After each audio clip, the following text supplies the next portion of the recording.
有好多小炒咧，睇落嚟簡單，實際做起上嚟步驟如果唔啱咧，就好容易失敗。而且啲食材稍有不同咧，賣相同口感都會天差地別。就好似今日分享呢一味蝦仁韭黃炒滑蛋，Harry 咧就去過唔少飯店試過，總結出嚟呢個做法同埋食材咧，可以幫大家唔使喺出邊使78蚊。喜歡我嘅頻道，麻煩 subscribe、share 同埋 like 三部曲，感激不盡啊！材料呢，我打喺熒幕上邊。首先將韭黃嘅根部剪去一小部分，頭部睇起上嚟有啲乾嗰部分都剪咗佢。咁清洗乾淨之後呢，就擎乾水或者用廚房紙抹乾，用刀切成大概4厘米左右嘅長度，放好備用。黑虎海蝦喺水喉底下呢，用流水咁沖住佢，咁樣可以令蝦上邊嘅冰呢迅速溶解，千祈唔好浸。如果唔係，嗰啲蝦肉食起上嚟會有一種梅爛嘅口感啊！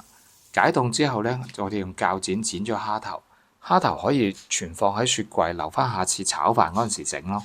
蝦身上嘅殼同埋蝦腳咧就剝咗佢，注意保護好自己，唔好俾蝦身上嘅尖鋭部分咧整親自己。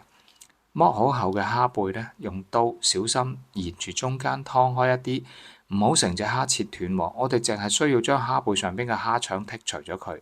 而且咁樣劏一刀咧，喺炒蝦嗰時收縮，會變成捲曲嘅形狀。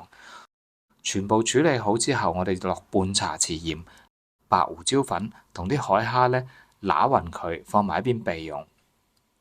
將5隻蛋打開，放半茶匙鹽落去咧做底味，咁然後攪拌均勻。再將50毫升嘅牛奶咧倒入個雞蛋液裏邊，攪拌均勻備用。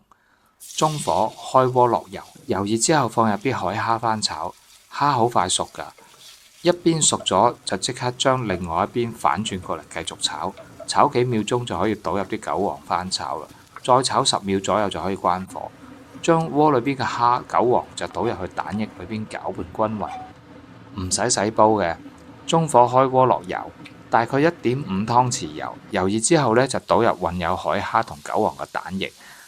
閂翻細個火佢，然後睇到蛋液嘅邊緣呢凝結咗就撥向中間，不停重複咁樣做呢，等大部分嘅蛋液睇上嚟熟咗啦，我哋就可以關火，再稍微翻炒幾下就可以出鍋噶啦。